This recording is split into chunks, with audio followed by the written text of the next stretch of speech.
De nombreuses fois, j'ai entendu des frères antillais faire des réflexions très négatives à l'égard de l'Afrique et des Africains. Mon problème est que c'est le résultat d'une coalition internationale dans le cadre du conflit cosmique où les médias du monde entier se sont ligués contre ceux qui ne sont pas décolorés. Car en réalité, vous découvrirez à travers l'étude, malheureusement, le temps m'est compté, de sorte que je vais faire des raccourcis, mais je veux faire 3 déclarations qui vont vous pousser à réfléchir et peut-être à sonder les Écritures davantage. La première, c'est que la Bible a été écrite pour que les Africains sachent que Dieu est leur Dieu. La deuxième chose que je vais dire, c'est que le peuple d'Israël est un peuple noir.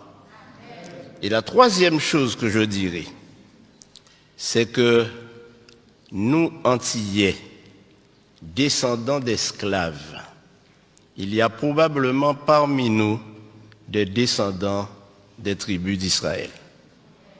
Alors plusieurs fois nous avons dit, mais c'était pour les Juifs. Nous ne sommes pas Juifs. Nous ne sommes pas Israélites. Je fais la différence entre Israélites et Israéliens. Et qui sommes-nous? Et volontiers, nous nous décrivons comme des païens ou des païens convertis. Mais attention. Pour répondre à toutes les questions que j'ai soulevées, et ne m'en veuillez pas, il faut commencer par répondre à une première question. Où Dieu a-t-il planté le jardin d'Éden? Alors certains me diront toutes sortes de lieux géographiques. Mais si nous lisons attentivement, et j'aimerais, frères, vous dire que lire la Bible n'est pas suffisant. Mais ce qui est important, c'est de sonder les Écritures, questionner notre foi et questionner nos pratiques. Mais j'aimerais vous inviter à lire en Genèse chapitre 2 pour découvrir que le jardin d'Éden était en Afrique centrale. Je pourrais m'arrêter là et vous laisser partir frustré.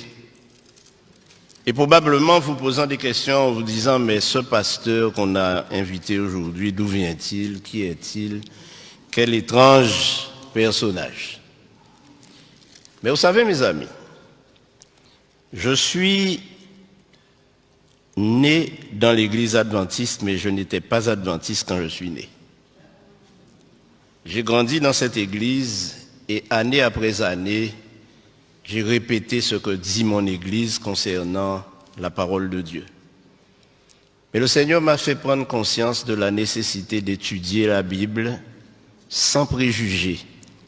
Et en tant que fils d'esclave, le premier préjugé que nous avons développé tous ou presque, c'est que tout ce qui est bon ne vient pas de chez nous, mais de l'extérieur, oubliant que tout ce que nous avons accumulé comme conception de notre religion vient du Code noir. Et le Code noir stipulait que les Africains ou les hommes de couleur noire n'ont pas d'âme, ne sont pas capables d'adorer et ils ne peuvent pas avoir un Dieu autre que le Dieu de leur colon, de leur maître. Donc, les hommes de couleur noire ne peuvent pas avoir un Dieu autrement que blanc. Et voilà ce que nous avons cultivé. Et jusqu'à présent, nos enfants, nous leur montrons un Christ blanc, nous leur montrons des anges blancs, et quand nous parlons de Dieu, nous pensons même déjà, nous l'avons déjà coloré en blanc. Mais mes amis, la Bible m'enseigne autre chose. Tout à fait autre chose. Et quand je lis la répartition des nations sur terre, je me rends compte que nous sommes tous cousins et cousines. Car nous sommes tous mon cher Max, des descendants de Noé. Tous descendants de Noé, à travers ses fils. Or, le seul fils de Noé qui était un albinos, donc blanc, c'était Japhet. Mais Sem et Cam, ou Ham, puisque Cam c'est francisé, étaient noirs. Les Sémites sont des noirs. Les descendants de Sem sont des noirs. Et les descendants de Cam sont des noirs. Et c'est la Bible qui le prouve. Dans la généalogie de Jésus, il y a plusieurs Cananéens. Plusieurs femmes cananéennes ont enfanté avec des Sémites ou des Couchites. Vous savez, quand nous lisons la Bible, frères et sœurs, nous ne la sondons pas. Lorsque nous arrivons sur les généalogies, sur le livre des Chroniques, nous passons au chapitre suivant, ou au livre suivant. Mais lorsque nous lisons les généalogies et les chroniques, alors la Bible nous parle différemment et résonne dans notre esprit maintenant qu'il s'agit de nous-mêmes. Frères et sœurs, notre religion n'aura aucun sens si nous nous mettons à imaginer notre religion à travers la religion des autres. Dieu ne nous a pas été prêté par les Blancs, puisque Dieu est le Dieu des Noirs. Nous ne pouvons pas prétendre suivre une religion que nous avons reçue de ceux qui nous ont évangélisés. D'ailleurs, ceux qui nous ont évangélisés, ils ont commencé par nous tuer lorsque nous n'acceptions pas leur religion. Et j'aimerais vous dire que lorsque les esclaves ont été déportés de l'Afrique aux Antilles, en Amérique et dans les colonies, ils avaient une spiritualité. Ils adoraient Dieu. Ils le connaissaient. Et ce que le Code noir a fait, c'est de leur enlever ce Dieu qu'ils adoraient déjà pour le remplacer par un Dieu inconnu. Je crois que nous devons revenir à la parole de Dieu. Alors, mes amis, Abraham était un noir qui vivait dans un pays noir avec une femme noire, Sarah. Mais la question est, quelle est la couleur de Jésus? Qui ne s'est pas posé cette question? Une autre question pourrait être, mais quelle est la couleur de Dieu lui-même? Bon, je vous dirai, la couleur de Dieu, pour mettre tout le monde d'accord, c'est arc-en-ciel. Parce que la Bible nous dit que personne ne l'a jamais vu, mais lorsqu'on regarde son trône, le trône est entouré d'un arc-en-ciel. Donc on va dire que la couleur de Dieu, c'est arc-en-ciel. Mais j'aimerais vous dire, mes amis, que les choses ne sont pas aussi faciles. Dans le Nouveau Testament, nous trouvons plusieurs Africains. L'eunuque, par exemple, il était de quelle nationalité? Il était éthiopien. Donc il venait du pays de Couche. Maintenant, quel est le plus grand et plus célèbre Africain que nous connaissons? Le plus grand et plus célèbre, plus fameux Africain que je connaisse, c'est Moïse, né en Égypte. Il est né en Égypte. C'est un Africain, Moïse. Un Africain noir. Beaucoup de personnes s'imaginent Moïse à travers le film de Cécile B. DeMille, un vieux blanc, à tête blonde, à cheveux blancs et barbe blanche. Non! Et la raison est simple, mes amis. Moïse a été élevé à la cour de Pharaon pour succéder au Pharaon. Or, nous savons aujourd'hui, et le monde scientifique, les historiens, les théologiens savent que les Égyptiens étaient des Noirs et les pharaons étaient noirs. Alors, Moïse était le plus grand noir célèbre que l'on connaisse.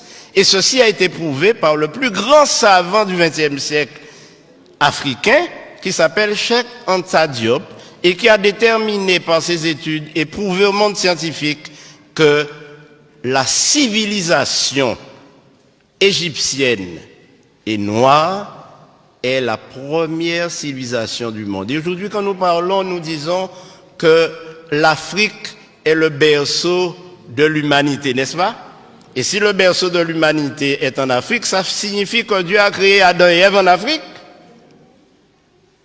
Et quand nous disons que l'Afrique est le berceau de l'humanité, nous oublions malheureusement que l'Afrique a été à l'origine de toutes les sciences, de toutes les connaissances, à l'origine de tout ce que nous avons dans cette civilisation occidentale européenne, mais qui a été détruit lors des conquêtes, et on a cassé les nez de toutes les statues égyptiennes pour qu'on ne voit pas le caractère négroïde. Ainsi donc, mes amis, ne nous laissons pas embarquer, mais puissions-nous cultiver une religion authentique. Mais mes amis,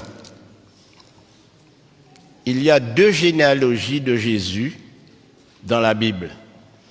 Une en Matthieu 1er et l'autre en Luc 3. Ces 2 généalogies, je vous invite à les lire, à les comparer, et vous vous rendrez compte qu'elles sont inversées, c'est-à-dire une commence par la fin et l'autre commence par le commencement. Mais pourquoi ces 2 généalogies ont été données? La première, c'est que la généalogie en Matthieu prouve que Marie est bien la mère biologique de Jésus et elle était noire. À la question, mais quelle est la couleur de Jésus? Alors, si je vous dis que je ne sais pas, vous ne me croirez pas, après tout ce que j'ai dit. Mais ce que j'ai découvert en étudiant les généalogies, c'est que toute l'ascendance de Jésus, depuis Abraham,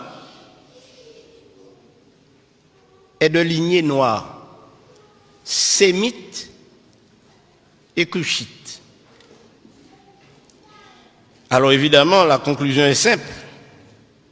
Ne me faites pas dire que Jésus était noir, mais si vous me le faites dire, je le dirai. Alors, en Jean 8, 32, le Seigneur Jésus-Christ lui-même nous dit, connaissez ce texte? Vous connaîtrez la vérité et la vérité vous affranchira. Ce dont nous avons besoin aujourd'hui, frères et sœurs, c'est d'être affranchis de tous les concepts, de toutes les idées, de toutes les philosophies que nous entendons dans les sermons, que nous entendons dans les études, que nous entendons des gens afficher et affirmer. La Bible nous dit que le peuple noir n'est pas maudit, que le peuple noir fait l'objet de l'attention de Dieu, parce que Dieu s'est adressé à des noirs.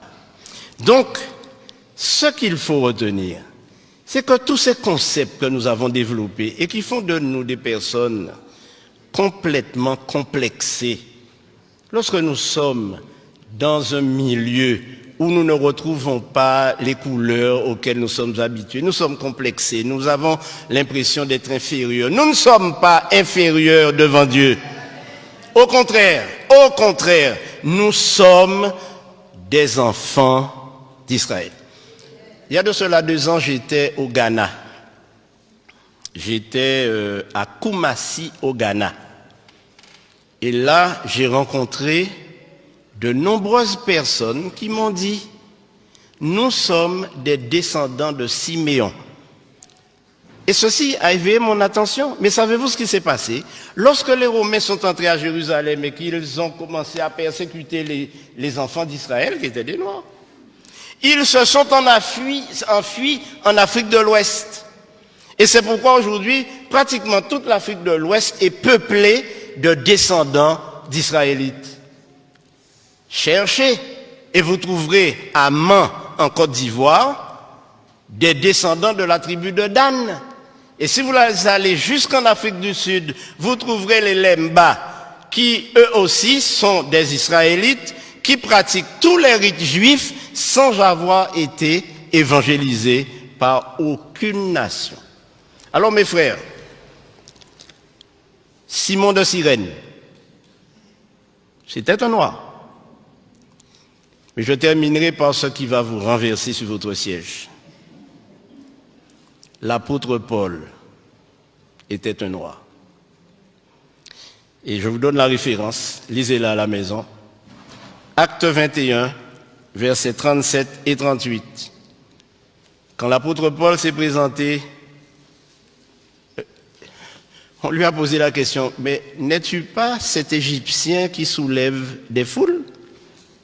S'il était pris pour un Égyptien, Paul n'était rien d'autre qu'un nègre marron, comme moi-même.